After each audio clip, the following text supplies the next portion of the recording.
Great. Welcome to this wonderful briefing. We're so glad to have all of you. I know others are going to be adding on as we go here.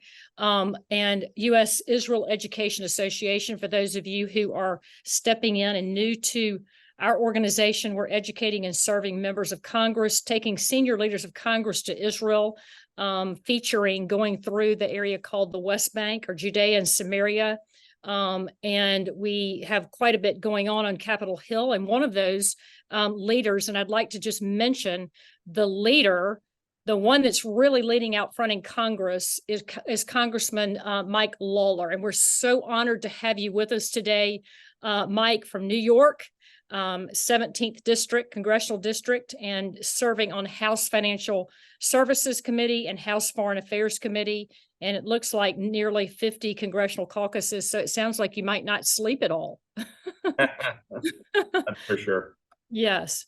And then also with us to follow is Coach Bruce Pearl, the legendary Titan for Auburn basketball and the Titan for Israel. And looking forward to hearing from both of you all today. Well, I'm going to start with just a few questions, if it's okay with you. Congressman Lawler, you were in Israel not too long ago, kind of at the beginning of the war, and maybe 3 weeks ago, and you actually had an incredible visit. You met with Prime Minister Netanyahu. You met, I think, with the war cabinet. You went down to the areas where this attack took place in southern Israel. What was your key takeaway from the trip, and kind of what was the main message that has continued to reverberate with you? Well, thank you, Heather. I appreciate you having me on, and thank you all for joining us. I was in Israel just 3 weeks ago. This was my second trip to Israel this year, the first being in May with Speaker McCarthy to celebrate the 75th anniversary of Israel and watch the speaker deliver remarks at the Knesset. And then this one, a more solemn visit to meet with Prime Minister Netanyahu, Defense Minister Gallant, our U.S. Ambassador Jack Lew, as well as families of the hostages. And it really was a powerful trip. The Department of Defense would not take us, and so we had to fly commercial. And the Department of State would not allow us to stay overnight. And so it was a very condensed trip in which we flew through London, and then to Tel Aviv on two back-to-back red eyes. But while we were in London, before we got to Tel Aviv, we went and toured Churchill's war room. And we saw, a lot about, obviously, Winston Churchill, but the lead up to World War II and the Holocaust. And in that moment, I really thought about those events and the parallels to today. But the importance of not being a bunch of Neville Chamberlains in this moment. Instead to be Winston Churchill's, victory at all cost. And I think when you look at what is happening around the globe, the unholy alliance between China, Russia, Iran, and what they are doing to undermine and destabilize the free world, and this terrorist attack on Israel. It is important for the United States to be resolute in our support for Israel. We were the first nation to recognize Israel's right to exist 75 years ago when 11 minutes after its founding, President Truman recognized Israel as a nation. And so we are their oldest friend, and they are our greatest ally. And we need to be resolute and firm in our support of Israel, and continue to stand shoulder to shoulder with them. When we met with Prime Minister Netanyahu and Defense Minister Gallant, we watched a 21-minute unedited video, the raw footage of the terrorist attack on October 7th. And frankly, it's a video that everyone should see so that they fully understand the barbaric behavior, the vile, disgusting conduct of Hamas, and what they did on October 7th, brutalizing, murdering, slaughtering women, children, babies. We watched 138 lives snuffed out in that video. And it was horrific. And I think if people truly understood what occurred on that day, they wouldn't be calling for a ceasefire. Right. There have been 8 ceasefires over 15 years, each time violated by Hamas. Hamas is a brutal terrorist organization that seeks to not only eradicate and eliminate the state of Israel, but the Jewish people. Mm-hmm. And we must understand that when we're making these decisions and understand the consequences of Hamas's actions on that day. Mm-hmm. Yeah, it's extraordinary. Well, thank you for that. And I know that that film is circulating. It's actually going to be in Birmingham next week, I believe.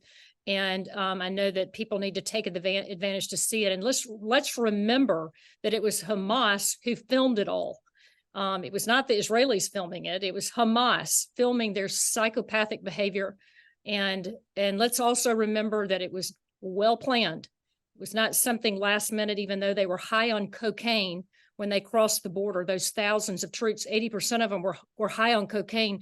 It was not just a race to get through the border. This had been planned for several years. And so we really look at this, and it's really unbelievable. It's wonderful to see the backing of the United States and the Congress and your leadership at this time. And one of the things that I want to turn and address is that, of course, when we see Hamas and we understand that, while they have a presence and their location primarily is Gaza, they're also in the West Bank. They're also in Iraq. They're everywhere. So there's a lot to deal with, not just in the coming months, but really in the coming years. And I think we understand that their primary funder, 93% of their budget's coming from Iran, and that they're supporting the terrorist proxies around Israel. So you led an extremely, I think, in my personal opinion, besides the aid package, the most important act to pass through Congress since October 7th is the SHIP Act. And I'd like you to take a few minutes to explain it. It's remarkable because it passed with bipartisan support. And just in layman's terms for all of these people online, and you've got some pretty smart people here, but try to explain it to us. What does it accomplish? And do you think it's going to pass the Senate? So Iran is the greatest state sponsor of terror, as we know, and a lot of their funding comes from the sale of Iranian petroleum. Mm-hmm. And since Joe Biden took office, Iranian petroleum sales are up 59%. Mm-hmm. And a big part of the reason for that is because the administration reversed some of the actions of the Trump administration with respect to holding the purchasers of Iranian petroleum accountable. We already have sanctions in place on Iranian petroleum. Mm-hmm. We do not use Iranian petroleum in the United States. But China is the largest purchaser of Iranian petroleum. And they have evaded many of these sanctions. So the intent was, with the SHIP Act, to put in place secondary sanctions on anyone who knowingly transports or refines Iranian petroleum. Mm-hmm. And so that bill passed overwhelmingly. I believe there were over 60 members to vote against it, but it passed overwhelmingly. And it is critically important. And a companion bill to that I've introduced in Financial Services Committee passed through the committee just a week later. It would apply secondary sanctions on Chinese financial institutions for facilitating the purchase of Iranian petroleum. So this is critical. If we're going to combat the terrorist organizations like Hamas, like Hezbollah, that are proxies for Iran, that are receiving their funding, their training from Iran, we need to cut the funding off at its source. And that is the Iranian petroleum. And so it is critically important that we deal with that and address it. And so we passed it through the House, and the Senate needs to take action. And this is where, Senator Schumer, the Senate Majority Leader from New York, the highest ranking Jewish official in America, should be pushing for this to pass immediately. Frankly, I don't know why he hasn't brought it to the floor. It is a common sense bill, and it's one that should pass overwhelmingly. Yes, well, it's so important, and we've got some people on here who add some pressure to that, and we appreciate so much your bringing that bill forth. Let me ask you a specific question about it, because I know it's interesting for people, but when we had tough sanctions under a Trump administration, did these sanctions that you're looking to impose, the secondary sanctions, harken back to that time period and try to, enforce that? Or what is this new? Well, it's codifying a lot of what the Trump administration did into law. They were naming the purchasers, and so it was allowing for the sanctions to be, enforced. The Biden administration stopped naming the purchasers. China is the greatest purchaser of Iranian petroleum. It is totally insane. And so we have made it very clear in putting this bill forward that no one should be evading sanctions here.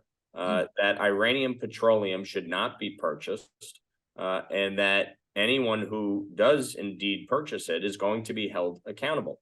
Iranian petroleum was down to about 400,000 barrels per day.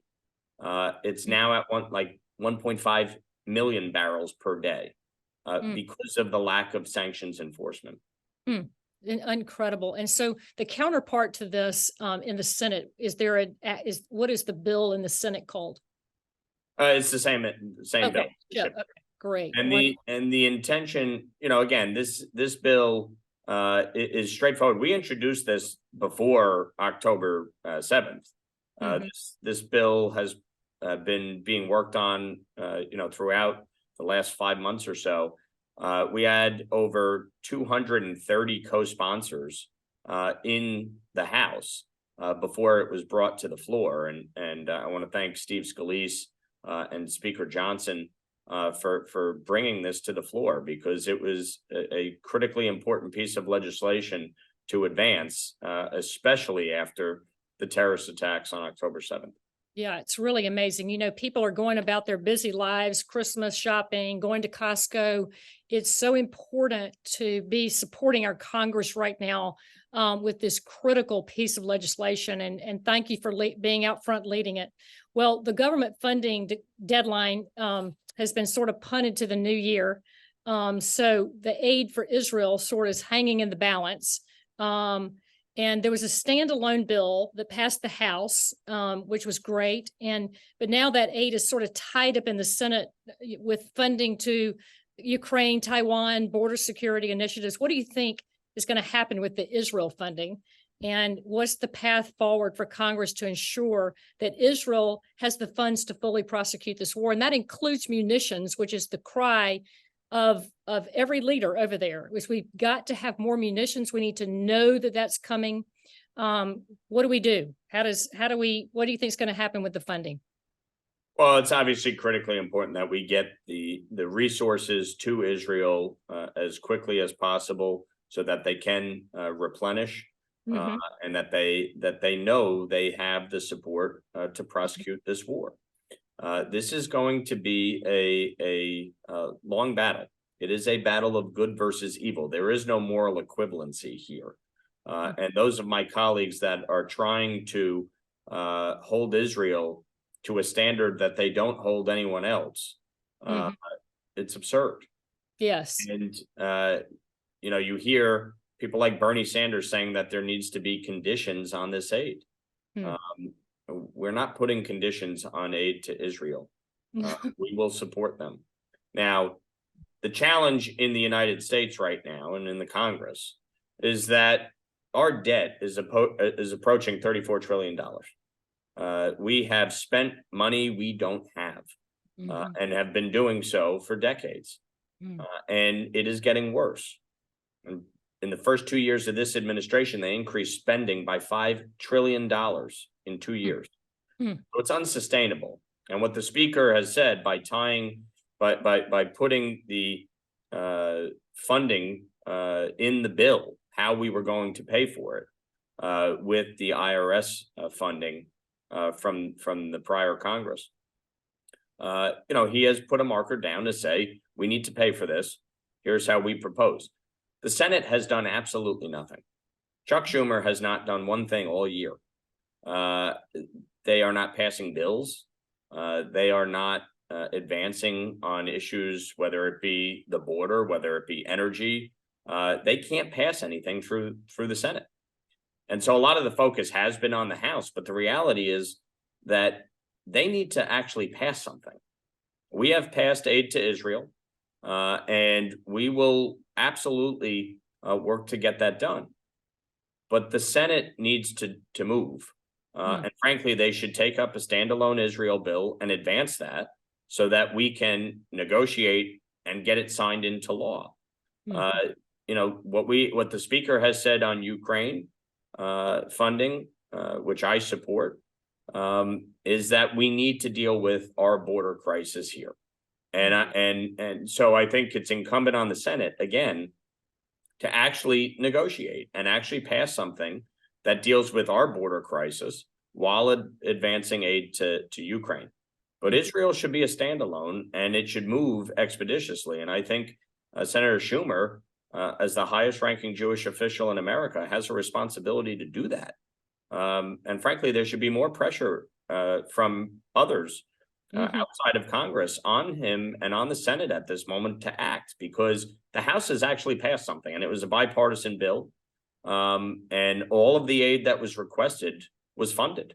So that's something that I think is important at this moment. Well, this is really good for this group to hear it, because you've got a good group here that likes to act on things like that. And I think that it's important to understand the SHIP Act and really pressuring Congress on that, and the aid package to Israel, a standalone in the Senate. And so that we're hearing you. I wanted to ask finally, I know that you have a stop and have to get going, but I wanted to ask that, it seems that, what we're watching, it seems like, and really the SHIP Act is a bit, evidential of this. It seems like maybe there's some bipartisan support finally coming around the need to sanction Iran, to deal with that monster in the Middle East. And I want you to comment on that. We've got an anti-Semitism issue in the United States that we didn't realize that we had, that is so horrific that it harkens back to World War II days. We didn't even know it existed at that level. And we've got support for Israel. We've got sanctions that need to go on Iran. And I'm just looking at, and I'm talking to senators and congressmen on both sides of the aisle. It seems that we're getting a little bit of a pivot in some bipartisan support as a result of the war. Can you talk about that for a minute? What do you think is going to happen? No question. So, look, when I went to Israel in May and we met with Prime Minister Netanyahu, he said he came back for two reasons: to prevent Iran from getting a nuclear weapon and to normalize relations with Saudi Arabia. The first bill that I passed was to create a special envoy for the Abraham Accords, so that we can normalize relations between the United States, Israel, and these Arab majority nations. We want them all working with Israel. And the United States obviously plays a pivotal role in that. And so we want a special envoy that can help facilitate that. But Iran cannot get a nuclear weapon. And when you look at the challenges in the Middle East and the threats to peace and prosperity, it generally stems from Iran. And so we need to hold them accountable. We need to cut off the funding sources that fund the terrorism perpetrated by Hamas and Hezbollah and others in the region. And we need to normalize relations. On top of that, you look at the anti-Semitism in the United States and around the globe, and it stems from education. It's why in May of this year, after the CUNY Law School graduation speech, I introduced the Stop Anti-Semitism on College Campuses Act, which would defund institutions of higher learning of their federal dollars, including student aid, for those institutions that sanction and promote anti-Semitic events on campus. In addition to that, I just introduced the Anti-Semitism Awareness Act, which would require the Department of Education to adopt the IRA working definition of anti-Semitism and its contemporary examples for its discrimination enforcement cases. We need to crack down on the anti-Semitism that is raging in our classrooms, that is permeating into every community across this country, and really make sure that people understand it's not acceptable. Anti-Semitic hate crimes are up significantly, not just since October 7th, but in recent years. And in New York State, 98% of those anti-Semitic hate crimes are not prosecuted. So there needs to be consequences for people's behavior and conduct. I know that's a novel concept, but it is something that needs to happen. And so we need to look at how we can facilitate that at the federal level and at the state levels across the country and hold people accountable. But it all comes back to education. When you look at what occurred on October 7th, those Hamas terrorists were taught to hate. They were taught to hate Jews and to want to kill them. I'll close on this.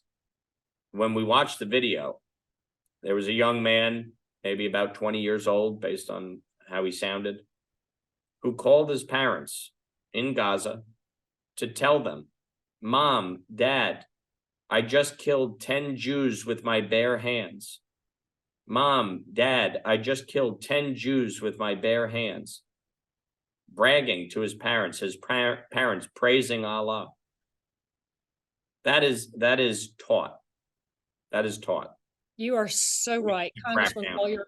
We need to crack down, and we need ways to hold accountable, from China with their, how they're going to, deal with how we're going to hold China accountable for what they're doing with the Iranians, and how we're going to hold our universities accountable, and this seems to be an issue because we can pass laws, but then when it comes to enforcing those laws, it seems that we have a little bit of a weak system. Yep. No question about it. Yeah. Thank you so much for being with us. We really appreciate that. You're doing a great work. I mean, talk about a man that's leading out front. We're all clapping for you. We're behind you. We'll go to work on some of this. Thank you so much, Heather. And thank you everyone for joining. Have a great rest of your day. Yes. Thank you. And stepping up to the batter's place is Bruce Pearl.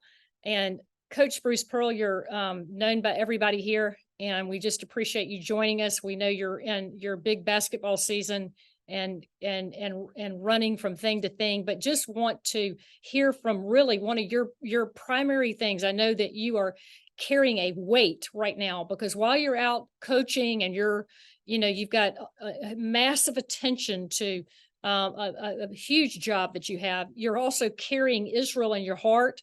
You're carrying this horrific evil that we're seeing in the United States called anti-Semitism on a level we've never seen. It's scary, and I want you to talk about it. I want to hear some of your ideas. What do you think needs to happen?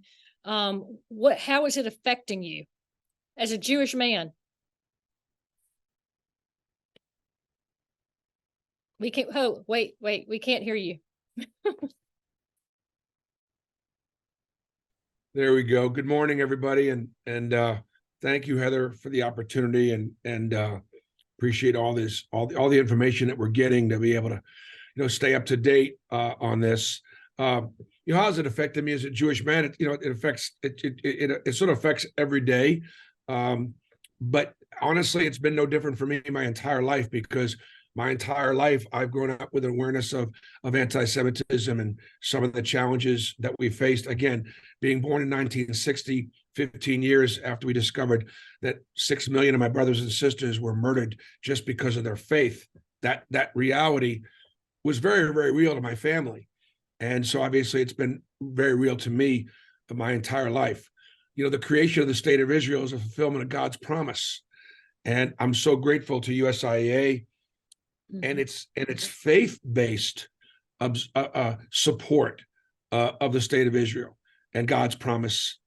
You know, the war right now was something that was unprovoked. It was genocide. Israel was, viciously attacked, and is in a position where it has no choice now but to defeat its enemies. It's tried for 80 years to live in peace with a neighbor that really did not want to live in peace, or at least a segment of that population. The hope, obviously, is through the Abraham Accords. The hope, obviously, is through the heroic efforts of Israeli Arabs, of Druze, of others that are living in Israel, just like we are here in the United States, a love of our country. There still is a great foundation of the possibility through peace as we move forward. However, the ideology, the leadership, and the flat out lies and propagandas that have obviously been taught, educated, as Mike Lawler talked about. That's why U.S. Israel Educational Association has never been more vital, than it is right now. First and foremost, to educate Congress, but also to educate educators, to educate universities, to educate pastors and rabbis and people, to educate us so that we can win our own battles at the kitchen table. Mm-hmm. Because this is obviously what we are up against. The Jewish people have a responsibility. I had 50 or so Jewish kids over at the house last night for Hanukkah, even though Hanukkah doesn't start till I think Wednesday or Thursday. It's finals week, and we just wanted to get them together beforehand. And I told the kids, I asked them to do a couple of things, but one of the things I asked them to do is we have a responsibility to break down the stereotypes. Because we are not believers that Christ is our Savior, we don't have the guarantee of heaven forever. And so the way we were brought up, and our belief is that, through observing the Sabbath, which we don't do enough, through reading the Torah and being in prayer and studying the Bible and reading the Bible and living the Bible, which we don't do enough, and then through mitzvah, through the good deeds, those are our only chances at the grace of God at the end of the day. So therefore, the Jewish people have a responsibility to continue to live the way that would give us an opportunity to dispel all the lies and the falsehoods of what kind of, what people we are. So that was my message to my students today: is wear it on your sleeve. Don't be afraid to have your chai, wear it outside, but also the responsibilities of breaking down those stereotypes by just being really good people, by being the children that God chose. Or here's what I told him. I said, I'm not sure God chose us. I'm not sure, but I know he chose Abraham, and we are his descendants. Mm-hmm. Really good. Well, Bruce, go ahead. I just was going to say, as far as the future is concerned, Heather, one of the things that I can't see us doing, we recognize, obviously, having been into Judea and Samaria and worked with the things like the Judea Samaria Chamber of Commerce and your organization supporting Palestinian business leaders to try to help them create a better life for their people. We recognize that there needs to be more autonomy in Judea and Samaria for the Palestinians. However, Israel does not have a partner for peace, either in the West Bank or Judea and Samaria or in Gaza. And I do look to the leadership of some of those Abraham Accords countries like the United Arab Emirates or Saudi Arabia, or some of the other countries like Jordan and Egypt that are in a decent place with Israel right now, to somehow find some leadership that the world can work with. Yes. I want to give everybody hope to be able to rebuild what we have right now. Hamas must be destroyed. Hitler had to be destroyed. It's embarrassing to me, to see so many Americans, so many people in the media. I get people want to support the freedom fighters, and they don't want lives being lost, and they're against the war. We've always seen forever people protest against the war and killing, and I understand that. Mm-hmm. But when John F. Kennedy was willing to go to World War III because Russia had a couple dozen missiles in Cuba that was just sort of there, He said, you either get those missiles out of Cuba, you put them back in a boat, or it's going to be World War III. Israel has been living for 80 years under those conditions. They're sitting there right now with 120,000 missiles in southern Lebanon, pointing at them anytime Iran says the time is now. And so I believe what must happen is this enemy must be defeated right now. We've got the carriers there. We've got United States support there. That support is going to wane. As Mike Lawler talked about, we don't have the money to fund Ukraine. We don't have the money to fund Israel.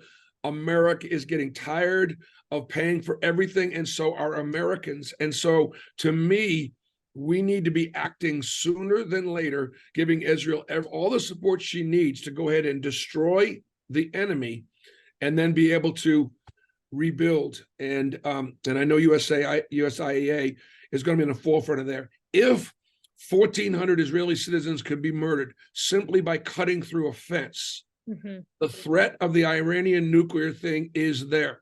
We all must understand that President Obama and his policies and President Biden and his policies funded this. They created this.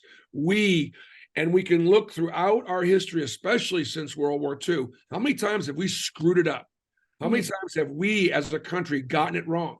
And we're getting it wrong in Israel and Middle East right now. President Trump, through all his faults, got it all right. And we've got to somehow get back bipartisan to those policies. And I agree that we need to be putting way more pressure on the Senate. And that's one of the messages I heard from Mike Lawler today. And I'm going to call Senator Britt and Senator Trumbull and begin to pressure them as to what can we do. I've got messages into several other people that work with the senators that Schumer needs to be pressured, obviously, into doing something. And we got to make sure through our educational efforts that we elect executive and congressional leaders that understand this, or this world is going to be an even more dangerous place than it already is. It's really true. It really is. And, you know, when evil has reared its ugly head to this degree, and we have seen it, sometimes it's the way that we end up seeing redemption. And we see that in the story of Hanukkah. We see that. It was the worst day of Israel's history to have Antiochus Epiphanes walk into that holy, sacred place and require a sacrifice of a pig on the altar. And just imagine that, the audacity. And it came suddenly, it came quickly, and it was evil. But in the midst of that, you had Matthias, you had the Judas Maccabee, who rose up during that day. He understood the times that he was living in. He took action. They had pitchforks in their hand instead of guns, but they stepped out and did something. And I think that's really what we're stepping into is Hanukkah. That's where we are. We need active soldiers, active people in this arena. And sometimes it's easy to get up in the morning and just walk by the mirror and say, you know, I'm not much. I guess I should go Christmas shopping. Right, Heather, silence is complicity. And one thing that's taken place right now in Israel is the country is unified. They're unified in this fight against good and evil. And one of the things that I pray is happening here in this country is that Jews and Christians are coming together and standing on the exact same side of good, versus evil, and as we are commanded, to do, and and so again, I'm hopeful that we can continue to be strong. I'm so disappointed with all the Americans that are held hostage. With the death that has taken place to Americans in this battle, how America isn't more unified in its anger, just like Israel is unified in its anger against the enemy. And I honestly think, Heather, whether it be through Western civilization or more importantly, through this right here, through this right here. This is the truth, and this is what we all must stand upon. And so I encourage everybody that's on this call and thank them, for their support and their commitment their voice, and they're not being silent. And I'm just grateful. Yes, we all have to find a way to have a voice inside us. And I think that one of the greatest things we can do, and it's, it doesn't take much to go look up your congressman and senator and just send a note. They've got it arranged online that way. In fact, I'll have our team send out the way that we can do that. We need to get to our Congress and be really, really putting forth, this is really important that we get this done, this aid bill done, that we pass the SHIP Act. These are things that we can do just as citizens, and this is our part during this season. Let's be vocal. Let's understand where we're headed. Well, Bruce, thank you for being with us. And I just want to say to everybody on this call, your support means the world to us. We are going to be taking a congressional tour to Israel over the Easter holiday. And we are going to be taking a senior group of leaders and probably Mike Lawler is going to go with us. But we are taking a group with us. We've got briefings on the Hill forthcoming. We've got a major piece of legislation called the FDA Bureau bill that's being introduced, most likely within the next 2 weeks, into the House Energy and Commerce bill, bipartisan support. That again opens another foray for the Abraham Accords nations. It's going to clear away. It's going to bring in a massive resource, pharmaceuticals out of China into the Middle East.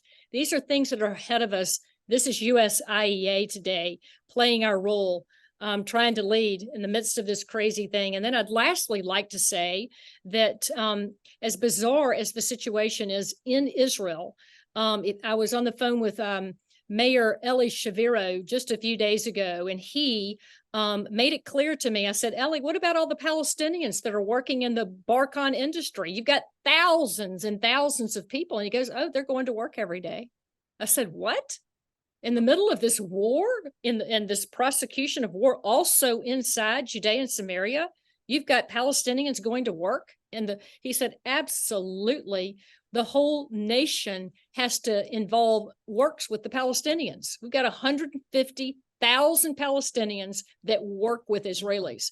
So remember, we have to keep that in mind as we go into the future.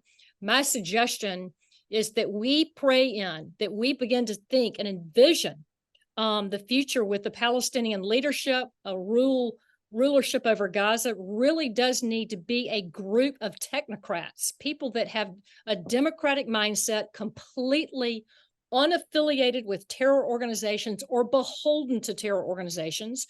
And it has to be about business and prosperity, just like a regular rule. And I really believe that the potential is there. Not saying it's going to happen. I'm saying the potential is there for us to be able to see a redemptive turnaround in the midst of this very evil situation. So let's pray to that end. As we go into Hanukkah, it is about miracles. It's about a rededication and of our own lives. And so I'd like to just close this in prayer. Thank all of you for joining. Father, we want to thank you that you're the God of the light and not the darkness, and that you come to invade darkness with your light. And we're asking for a breakthrough for the nation of Israel today as they prosecute this war, that they would be able to get to the Hamas command centers, that they would be able to eliminate and take out these Hamas leaders, the military power, the political presence. And we thank you that you're going to give them victory, even over Hanukkah. Over Hanukkah, you're going to give them the power and the victory to overthrow the evil of their day. Thank you for going before us and giving us a way to work with our nation, that the United States is standing with Israel, and we want to do our part. So we dedicate ourselves to that in your mighty name. Amen. Well, thank everybody for joining. We sure appreciate you. Happy Hanukkah, Merry Christmas. Oh, by the way, we have actually another opportunity next week. We're going to have Richard Goldberg join us. He's the guy that I follow on Twitter, and everything he does, every time he speaks, I am sitting right on the front row. He is the expert in the world on Iran. And it is it's brilliant. Of all the things that we're thinking about, Iran is extremely prominent in our day. We need to understand Iran, how they're functioning, how the United States is relating to them. Rich Goldberg is the person to hear. So he's going to be with us next Tuesday. We'll send information out to you. Don't miss him. Have a wonderful day. Thanks for being with us.